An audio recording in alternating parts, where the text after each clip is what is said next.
What's going on, YouTube? Welcome back to KB Monday. Today, KB trying to make history to become the first player ever traded when he actually asked for a trade, but we know that's not going to happen. This game is all backwards from that. This is the perfect opportunity for a team looking to get into the playoffs to get a guy on a expiring contract that is hitting really, really good, best in the league. Why would you not give up some prospects to take KB on your team if you have to make a playoff push? Why would you not spend that money? You only have a one-year contract. You don't have to some long-term, back-ended, contract that you're going to have to pay for all these years. It makes perfect sense. And for Chicago, you're not going anywhere this year. You only have KB till the end of the year. Trade him off. But no, it doesn't happen. This game doesn't use logic when it does that kind of stuff. It's just plain silly. People get traded all the time in this game, but it's never you. It's never when you want. It's never to who you want. And it's unfortunate, but oh well. But KB is in the hunt for the Triple Crown. You saw it earlier in this video. Right now, I'm currently leading all of the Triple Crown categories: batting average, RBIs, and home runs. The only one that's really in question right now is the RBI total, and you'll see a little bit later in this video.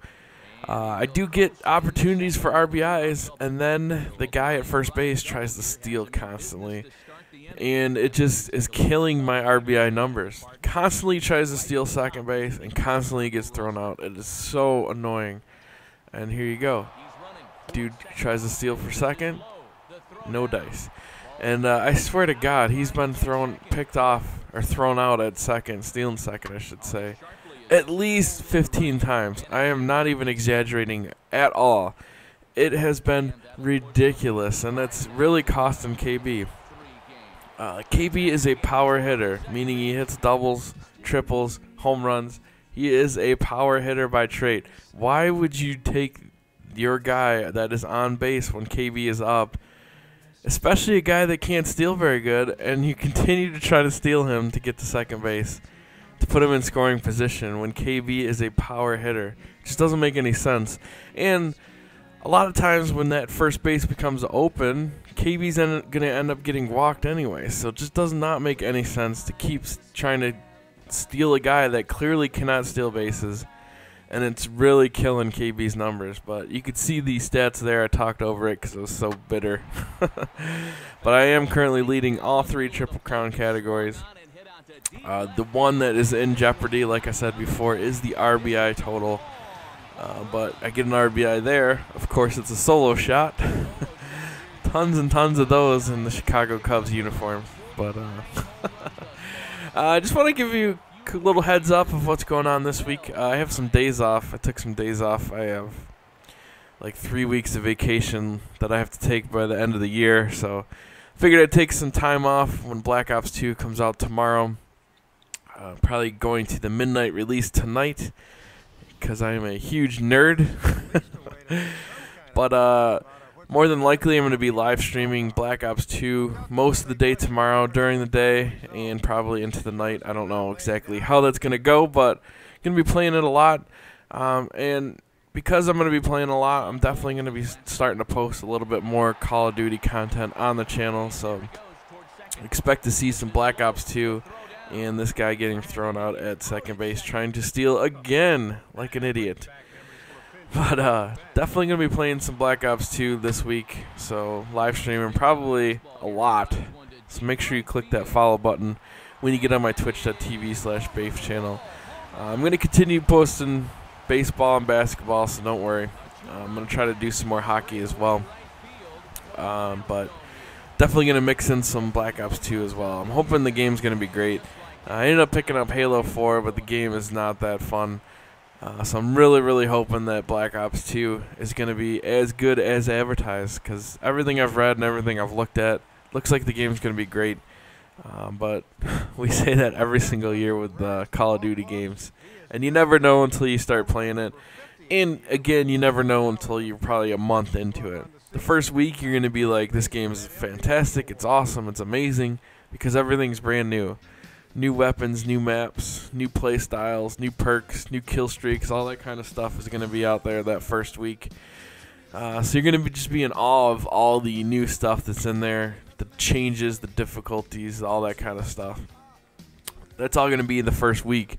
After that, you're going to finally start settling in. People are going to figure out what are the best guns to use, what are the best perks, best kill streaks, all that kind of stuff. And eventually you're going to be like, that's when the game either makes it or breaks it. The only thing with Call of Duty is no matter what, people are going to play it. I thought Modern Warfare 3 was probably the worst Call of Duty in the series, yet it still was played constantly by a lot of people. So I don't know. I'm really looking forward to Black Ops 2. I liked Black Ops a lot, and so I'm hoping that Black Ops 2 can continue on that path rather than the Modern Warfare path. Modern Warfare progressively got worse as it came out. So Modern Warfare 1 was the best. Modern Warfare 2 was really good until it's probably about halfway through the game cycle on Modern Warfare 2. It started to become really bad with the constant noob tubing, and it had a lot of weird glitches and stuff and weird things that happened in that game that were overpowered, like the commando and obviously one-man army. There was a lot of things like that that really made that game unbearable to play. But it was still a fun game, especially at the beginning. Like I said, the first few months, that game was excellent. Before people really figured out all of the crappy things about it and made it unplayable. That game was really, really good. And Modern Warfare 3 came out. A new studio entered the mix with Sledgehammer Gaming.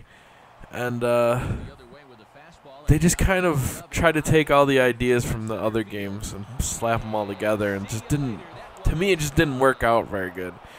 You lost a lot of the main designers of Modern Warfare, and you could kind of tell that. The biggest thing I didn't like about Modern Warfare 3 were the maps. They just didn't seem very well thought out compared to like Modern Warfare 2 maps, Modern Warfare 1 maps, those sort of things. I don't know. I never really got into the game, and I tried my hardest to play that game, especially when it first came out. I took some days off, just like I am now for Black Ops 2. Prestige within the first 3 days of the game coming out, so I definitely put plenty of time into that game. I could not get into it for whatever reason. I don't know if it was the guns, definitely partly the maps, but I don't know. I'm hoping for big things with Black Ops 2, really am. Either way, I'm going to be playing it a lot. So, like I said, make sure to come over to my live stream if you are interested in watching Black Ops 2 gameplay at all, because I'm going to be playing it a lot. And probably playing a lot with my clan mates, so unfortunately probably not a lot of time to play with you guys, the subscribers. I'm getting it for PlayStation 3, but if you do come to the live stream and I do have open slots available in my party, I'll definitely try to do some subscriber-only parties. So make sure you come over and check it out. And if you're stuck at work or school or whatever and have nothing to do and want to watch me play Black Ops 2, make sure you come check it out. Because, like I said, with a few days off, I'm going to be playing a whole heck of a lot. So hoping to get a lot of you guys out there watching. But so in this game, we're getting down to the wire here, getting very, very close to the end of the season. I believe we've checked our stats again, and we have lost the lead in RBIs. But there, I tried to take out that airplane, almost hit it. But I get 3 RBIs there, but I still think the last time I checked, we were like 6 or 7 RBIs behind, and that was like 10 games ago, where I haven't hit as many RBIs as I want. This is the biggest problem with this team, just not getting people on base when I hit bombs or doubles or triples. It just happened all year. Finally here we get some RBIs, but I think it's just too little, too late. KB out of the running, I believe, for Triple Crown this year. So there's always next year. Really crushed that one, though. I seriously was trying to hit that airplane. Here we are back home, though. No one on base, of course. KB goes yard for 1 RBI. Just unfortunate. There's no one at Wrigley Field here in late September. No one out there cheering on the old Cubbies, who you think the lovable Cubbies always has a crowd, always has support. No one's here in September when you got a guy, KB, who's on the cusp of winning a Triple Crown. Unfortunately, just a little bit behind in RBIs, but he's close enough to where you would want to come see this guy hit. And can't get anybody in the stands. It's unbelievable. But hits a home run there. Nice home run. Comes back up the next at bat. Hits another home run. And, of course, another solo shot. Just unbelievable, man. What a year KB has had. Batting average, probably the best he's ever had in his career. Home run totals, not the best he's had in his career, but right up there. Very solid performance in home runs and definitely batting average. RBI is really even them. My RBI total wasn't like god awful or anything. I mean, the last I had checked, it was like 130 something. I mean, that's a lot of RBI for a single season. But when you're talking Triple Crown, there's always that one guy that's either mashing the ball in home runs, getting a bunch of RBIs, or just having an obnoxious batting average. There's always that one guy that's doing something else, that's stopping a guy from getting a Triple Crown. It happens every single year. And no different this year. KB does not win the Triple Crown for Chicago Cubs. Just comes a little bit short on RBI. Did lead the league in batting average and home runs. But here, Bob Train special. He'd be happy. His Brewers have defeated the Yankees in the 2024 World Series. So everybody go tell Bob Train congrats on the Brewers winning the World Series in 2024. We'll keep him to that. So out of the playoffs, but we win some pretty good hardware. MVP, Silver Slugger, Hank Aaron Award, and a Gold Glove at first base. So KB continuing his hot streak, and I believe that's like 5 MVP awards in a row. That's got to be some sort of record. But getting all sorts of contract offers now that my contract is expired. I decided that I want to go to San Francisco Giants. I really like their ballpark, and they were a pretty decent team last year. But their ballpark's really nice. I really want to try to hit balls into that McCovey Cove out there. Think it would be awesome. So I go to sign a 1-year contract worth $20 million. And they say no. So I'm like, well, this is stupid. Money means nothing in this game. So let's lowball it. Let's ask for $1 million. So they said no on $20 million. They have to say no or yes on $1 million.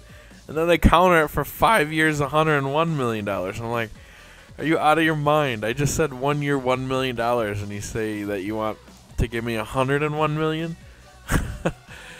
Oh, I don't want to sign a long-term contract, though, so let's not take the 5 years. Come on, KB. So we're not going to take 5 years. Let's try even lower amount of money. Because, again, money means nothing in this game. So we're going to go 1 year, $507,000. And they accept. So KB, the bargain that is KB, $507,000 contract for 1 year after coming off the MVP season that he had in Chicago, signs a $500,000 contract. But again, it just shows the pointlessness of contract negotiations in this game.